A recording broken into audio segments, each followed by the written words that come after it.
Hi, I'm Raena Morgan with iHealthTube. I'm here speaking with Lyle Hurd today, the editor of Total Health Magazine. This is a nationally distributed magazine. It's a wealth of information on how we can be proactive with our health. And today, Lyle, welcome. Good morning. I'd like to reverse our roles, if you don't mind, once at least. Sure. Very few people have any idea what pH means, what pH levels have to do as far as impacting on our body, and you're an expert in that area.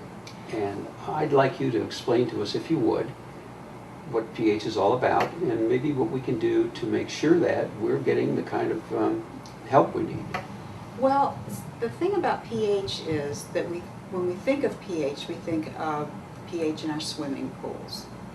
The pH of the batteries. An alkaline battery can run and run and run, right?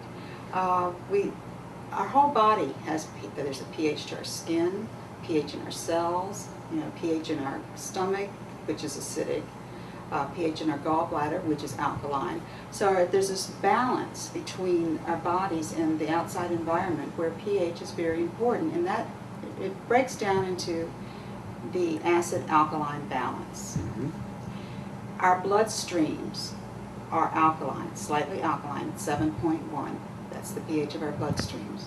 And it also happens to be the pH of the ocean, so which we're supposed to come from. And we live in a very acidic environment. The beverages and the foods that we eat are acidic. Our lifestyle, stress causes acidity. I mean, just drinking a cup of coffee, something as simple as that. It's very acid forming. What are some of the indications of the fact that you might have a pH problem? Well, osteoporosis is one of the outcomes of leading an acidic lifestyle, because what happens is calcium is an alkaline mineral, and the body in its wisdom, if it's too acidic, will leach calcium right out of the bones to neutralize the acidity in the bloodstream, because we must keep our blood streams at 7.1. The body must, or else we will die. It has to stay alkaline. 7.0 is neutral on the acid-alkaline scale. So, weakened bones. People typically are fatigued and cannot sleep when they're acidic. Jittery and anxious. Those are some of the symptoms. Digestive problems are some of the symptoms of being overly acidic. Well, they take Alka-Seltzer. Alka-Seltzer is an alkalizing agent. It's baking soda and some other ingredients. Baking soda has a very high pH. Now, I understand that gum disease, gout, and interstitial cystitis, which is a horrible condition of the bladder, all can be directly related to pH problems. A low pH. Well, uric acid, gout, that's what it is, an accumulation of uric acid in the body. So yes, that's true. Can you tell me a little bit about your product? I happen to have a box of, which I'm going to open and have some alkalizing tea with my lunch, but can you tell us a little bit about your product? I developed these products to help counteract the acid that, I call it the acid onslaught in our environment. Because it's just, people smoke cigarettes, drink beer, drink coffee, drink sodas, eat hamburgers and cheese and things that are all acid foods. They're not overindulging in broccoli, which is alkaline. They're not overindulging in yams, which are alkaline. They're overindulging in the foods and the lifestyle that are very acidic.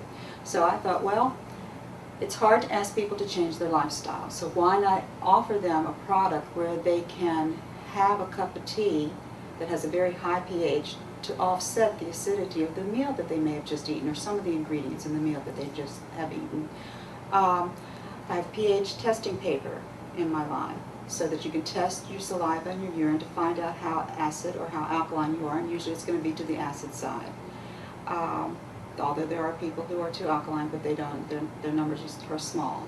So I have a meal replacement that's very highly alkaline, alkalizing drops, everything to just counteract, rather than ask people to change their lifestyle so much, which we should, but at least counteract what's going on, the damage that's done.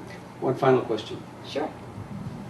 Would you say that it's probably, maybe if it's not an imperative, it's extremely important that people consider getting some of that pH measuring material and being able to know where their pH stands, because many times it may be out of whack and you don't have any idea about it, but you should.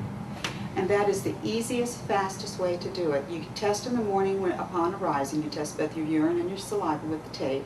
It's very easy to do. And then you wait and test again 2 hours after eating or drinking to see what impact the foods and beverages that you are consuming have on your pH. And it's astonishing.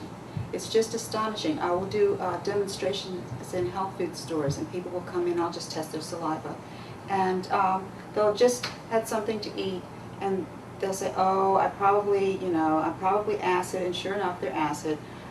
I give them a little sip of the tea. They test their saliva again. The strip turns blue, which is alkaline, and it's like, that's the magic. At least there's something there to help them counteract the acid.